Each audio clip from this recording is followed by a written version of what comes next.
राहुरी नगर पाथर्डी विधानसभा मतदारसंघाच्या पोटनिवडणुकीचा बिगुल वाजला असून आज या रणधुमाळीत महायुतीने आपला हुकमी एक्का मैदानात उतरवलाय। दिवंगत नेते शिवाजीराव कर्डिले यांचा वारसा पुढे नेण्यासाठी अक्षय कर्डिले यांनी आज हजारो कार्यकर्त्यांच्या उपस्थितीत आपला उमेदवारी अर्ज दाखल केलाय। यावेळी मला अक्षय म्हणून नाही तर कर्डिले साहेब म्हणून सेवा करण्याची संधी द्या अशा शब्दात त्यांनी मतदारांना साथ घातली। काय घडलं या शक्ती प्रदर्शनात पाहुयात हा विशेष रिपोर्ट। राहुरीची ही गर्दी, हे भगवे निळे झेंडे आणि कार्यकर्त्यांचा उत्साह, हे चित्र आहे महायुतीचे अधिकृत उमेदवार अक्षय कर्डिले यांच्या उमेदवारी अर्ज भरण्याच्या वेळेचं। रणरणत्या उन्हाची पर्वा न करता राहुरीत आज जनसागराचा महापूर लोटला होता। निमित्त होतं विजयी निर्धार मेळाव्याचं। या मेळाव्याला महायुतीचे सर्वच दिग्गज नेते एकाच व्यासपीठावर आले होते।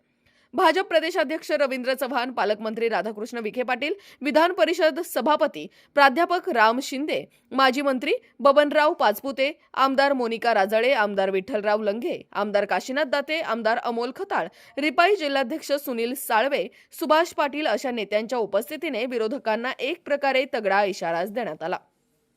कर्डिले साहेबांचा प्रवास कुस्तीच्या आखाड्यापासून ते निवडणुकीच्या मैदानापर्यंत अत्यंत जिद्दीचा होता।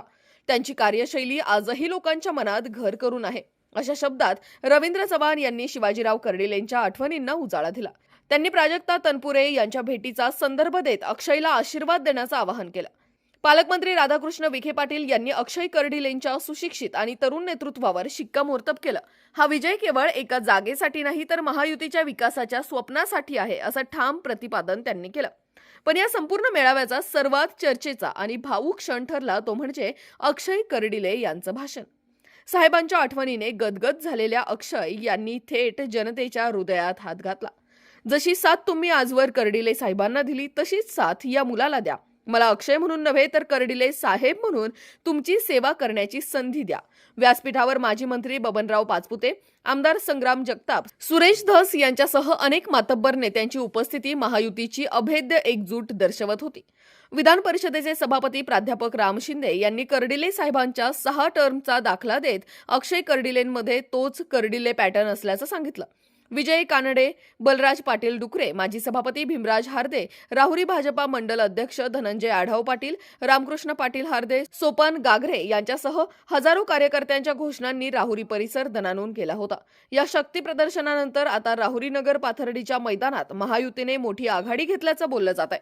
आता या पोटनिवडणुकीत मतदार कोणाला कौल देतात हे पाहणं महत्त्वाचं ठरेल। तर हे होते अक्षय कर्डिले यांच्या अर्ज दाखल करण्याचा मेगा इव्हेंट। राष्ट्र सह्याद्री न्यूज साठी प्रतिनिधी सोमनाथ डोळे, झरेकाठी। निश्चित येणाऱ्या काळामध्ये आज भारतीय जनता पार्टीचा स्थापना दिवस आहे आणि आज भारतीय जनता पार्टीच्या माध्यमातून माझ्या राजकीय जीवनाची सुरुवात होती, माझा जन्म झाला। तर निश्चित माझा प्रत्येक एक प्रयत्न राहील की भारतीय जनता पार्टीमध्ये एक मनुष्य कसा वाढवायचा, पक्षाची ताकद कशी वाढवायची ही पूर्णपणे जबाबदारी पण मी आज घेतो आणि आपण सर्वांनी असंच माझ्या सोबत खंबीरपणे आपली साथ असू द्या।